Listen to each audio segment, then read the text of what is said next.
सरकार ने तो सुसाइड घोषित कर दिया था। तो सुसाइड कर दिया था तो पकड़ो, अपराधी कौन है? उनके जरिए से अगर सुसाइड किया है तो अपराधी कौन है, उसको भी तो पकड़ो ना। अगर हम हैं या कोई परिवार का है, कोई भी, हम तो कहते हैं चाहे कोई भी हो, मुस्लिम से कोई भी, चाहे मैं हो चाहे मेरे परिवार का हो, ले दो।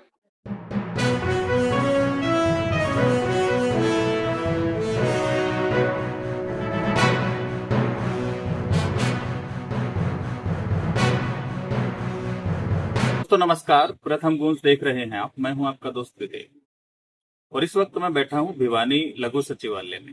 न्याय का मंदिर आप कह सकते हैं। यहां से न्याय की उम्मीद लोगों को होती है, न्याय की उम्मीद लेकर लोग यहां आते हैं। तो आज एक शख्स न्याय की उम्मीद लेकर यहां पर पहुंचे हैं। इससे पहले काफी सारे धरने प्रदर्शन हुए, काफी सारे आंदोलन हुए, पूरे भारत से आवाज उठी। न सिर्फ भारत से, पूरे विदेश में भी जो लोग भारतीय बैठे हैं उन्होंने भी आवाज बुलंद की। शायद आप समझ गए होंगे, फ्रेम में मेरे साथ जो चेहरा बैठे हैं संजय हैं, मनीषा के पिता। मनीषा को शायद ही कोई इंसान होगा भारत देश का या विदेशों में बैठा भी भारतीय, शायद ही कोई होगा जो ना जानता हो, जो इस मुद्दे से वाकिफ ना हो। आज मनीषा के पिता भिवानी कोर्ट में क्यों पहुंचे हैं, थोड़ा सा जानकारी लेते हैं। थोड़ा सा फ्लैशबैक में ले जाके मैं कोशिश करूंगा पूरा मामला क्या था वो जानने की। जी, इस घटना के दौरान जब आप प्रदर्शन कर रहे थे भिवानी, मुझे याद है हॉस्पिटल में जब आप लोग बैठे थे, तो उस दौरान शायद आपको पता चला था कि एसपी का तबादला हो गया है और एसपी जो लाया गया है आपके समाज का इस वजह से लाया गया है कि वो शायद आपको बेहतर न्याय दिलवा पाए। आपके समाज के लोगों में ये बात फैली हुई थी लगभग कि अब तो एसपी हमारा है, शायद न्याय मिल जाए। तो कितनी उम्मीदें थी एसपी से और उस उम्मीदों पे कितना वो खरा उतर पाए? एसपी तो देखो जी, जो पहले वाला था वो भी था, और एसपी ये था नहीं, हमारी मांग थी कि एसपी बदला जाए जी नहीं, तो हमने ये कहा था कि एसपी साहब को बदलो। और एसपी साहब पहले वाले थे, उन्होंने भी यही कहा था कि अपराधी जो है ना 2 किलोमीटर के दायरे में। और ये जब ये आए हैं तो इन्होंने भी यही कहा था कि अपराधी नजदीकी, तो भी कभी 48 घंटे मांगे, कभी कुछ मांगा, ऐसे टाइम दिया, कभी हम हमारे नजदीकी। रही बात उस टाइम पर हमारे जो बीजेपी के अध्यक्ष थे मोहनलाल बड़ोली, उनका भी एक बयान आया था, उन्होंने ये कहा था कि अपराधी पकड़े गए। और वो 16-17 तारीख को ये इनका सीआईडी का स्टाफ आया मेरे पास से, लड़की का कोई रजिस्टर लेके गई जी, राइटिंग पेज। और अगले दिन ये इनका प्रशासन घोषणा करता है कि लड़की ने सुसाइड किया।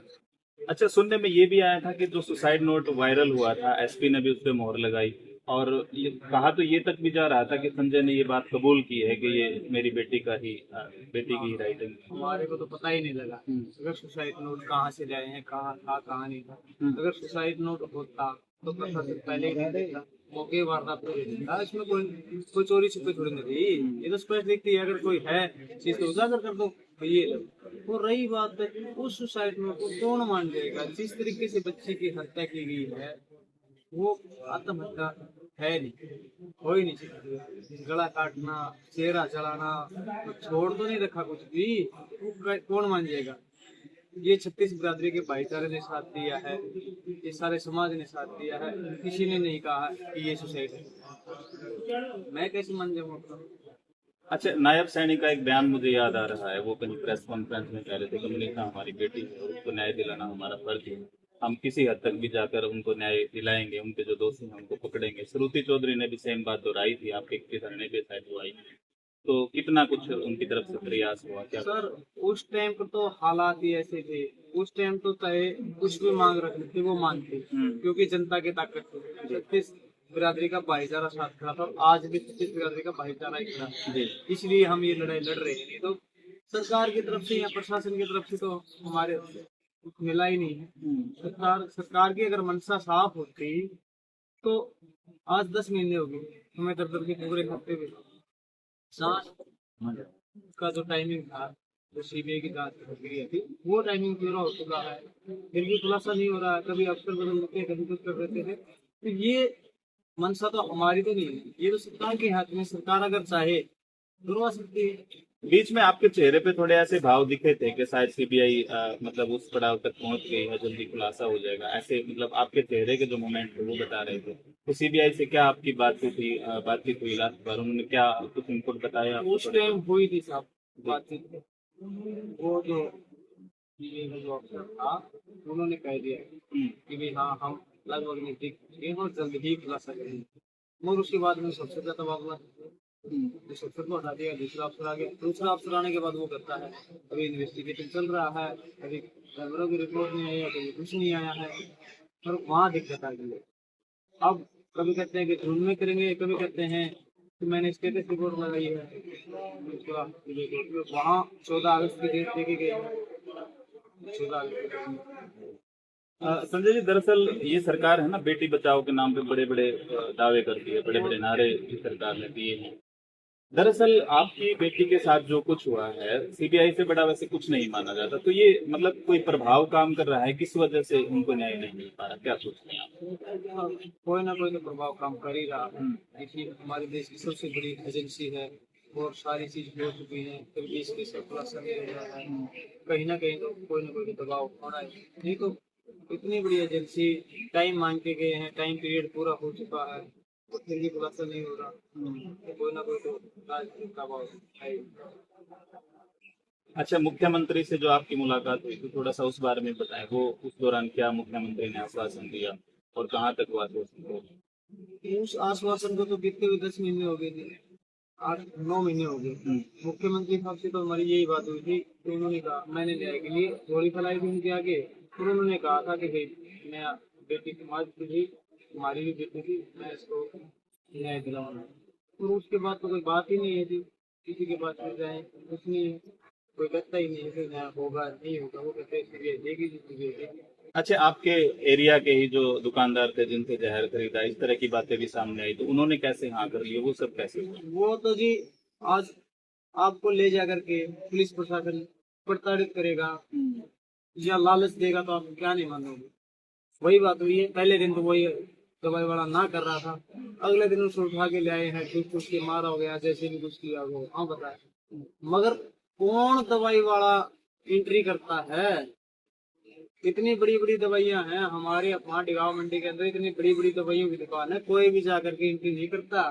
मैं कुछ दवाई लेके और सही बात है, वो जिस जो मोनो लेके गए बता रहे हैं, वो 1 लीटर मोनो का क्या करेंगे? जिसने सुसाइड करना था मोनो आधा लीटर की मिलती है। और जिस तरीके से वो प्रशासन बाद में बहाने मार रहा, कह रहा है कि इसने लड़की ने जहर खाया है, कुत्ते खा गए बॉडी को, जहर ली बॉडी को, कोई कुत्ता खा सकता है?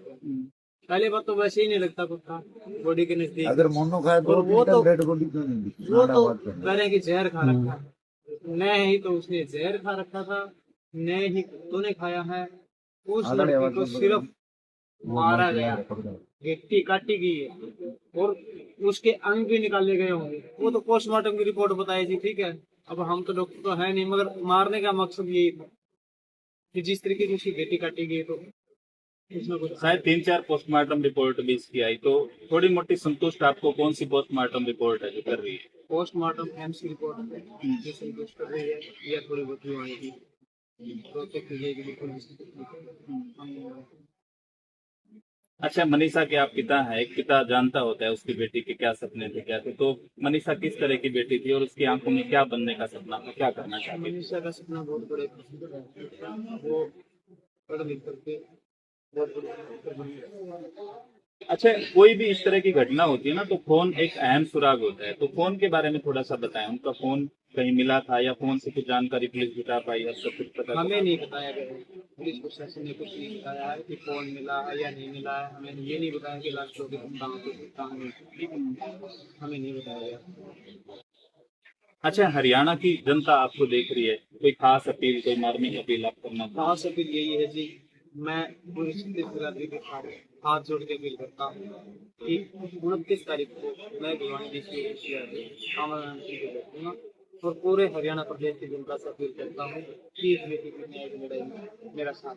आपको लगता है कि आपकी बेटी को न्याय मिलेगा? क्योंकि ये तो मतलब एक तरह से बहुत यूं समझो रहस्य बना दिया है बेटी की मौत का। देखो जी, ये सीबीआई के पास गया हुआ और सीबीआई एक देश की इतनी बड़ी एजेंसी है, अगर चाहे ना तो मतलब बाल नोच करके भी सुराग लगा लेती है, उसको हर चीज का पता होता है, वो हर एंगल से जांच करती है, वो दूध का दूध और पानी का पानी निकाल देती है। अगर चाहे, अगर नहीं चाहेगी तो करेगी।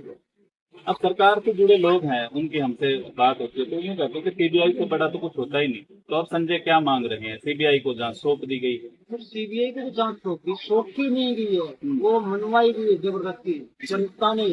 ये तो कहाँ मानते। हम कह रहे हैं कि हमें न्याय दे दो, मान रही है सरकार, दे रही है, नहीं करवा रही। हम ये कह रहे हैं सरकार से, हाथ जोड़ के कह रहे हैं कि सीबीआई करवा दो, करवा दो, ये कर रही है। वो तो ना जनता ने डंडा दिया था सरकार के, तब वो मांगने गई थी, नहीं तो नहीं मांगती सरकार। कहाँ मांगती थी सरकार ने? तो सुसाइड घोषित कर दिया था, तो सुसाइड कर दिया था तो पकड़ो अपराधी कौन है। उनके जरिए से अगर सुसाइड किया है तो अपराधी कौन है, उसको भी तो पकड़ो ना। अगर हम हैं या कोई परिवार का है, कोई भी, हम तो कहते हैं चाहे कोई भी हो, मुस्लिम से कोई भी, चाहे मैं हो चाहे मेरे परिवार का हो, ले दो। पीएम नायक सैनी की कभी भी आप इंस्टाग्राम पे या फेसबुक पे पोस्ट खोल के देखेंगे तो हमेशा मतलब पोस्ट होती है कि फला जगह से लोग मिलने आए, फला से मिलने आए हैं। रात के अंधेरे की फोटो होती है, रात के 12 बजे सीएम साहब मिल रहे हैं लोगों से। तो आपने दोबारा फिर प्रयास किया सीएम साहब से मिलने का, किया तो कहाँ तक वो बात पहुंची या मिलने नहीं दी जा रहा, क्या हो? हमने 3 बार प्रयास किया के माध्यम से, 2 बार ज्ञापन दिया, कोई रिस्पॉन्स नहीं है। डीसी ऑफिस को, डीसी साहब को दिया, यहाँ पे पैदल मार्ग पे 3 दिन पैदल मार्ग करके लोग गाँव से और भिवानी आए, डीसी साहब के माध्यम से ज्ञापन दिया, कोई रिस्पॉन्स नहीं आया। तो बताओ कैसे?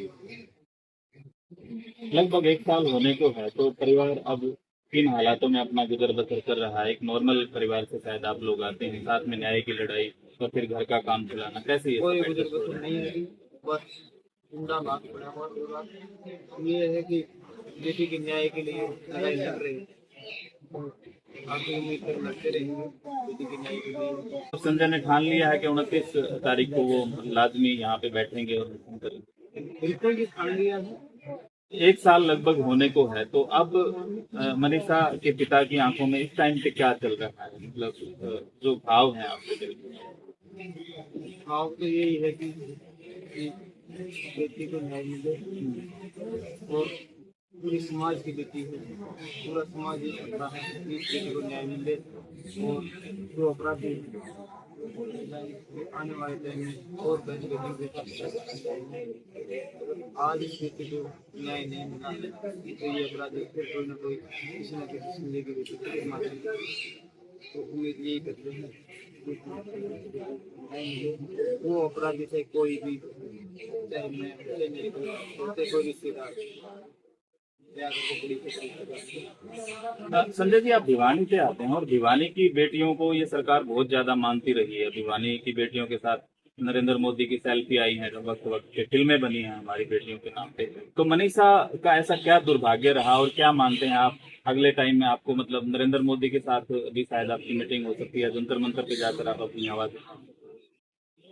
क्या करूं, देखो बेटी तो पूरे समाज की, ये नहीं है कि नरेंद्र मोदी की, पूरे देश की। और प्रदेश की बेटियों के साथ ऐसा इतना बड़ा अन्याय हो रहा है, सरकार को तो एक तरफ तो हमारी सरकार करती है कि बेटी बचाओ बेटी पढ़ाओ, और दूसरी तरफ से हमारी बेटियों के साथ इतनी निर्मम हत्या कर दी जाती है, गला काट देते हैं, शरीर का अंग निकाल देते हैं। इस तरीके से ये सहन होने वाली बात हमारे समाज के लिए, हमारी बात और सरकार के लिए भी बहुत।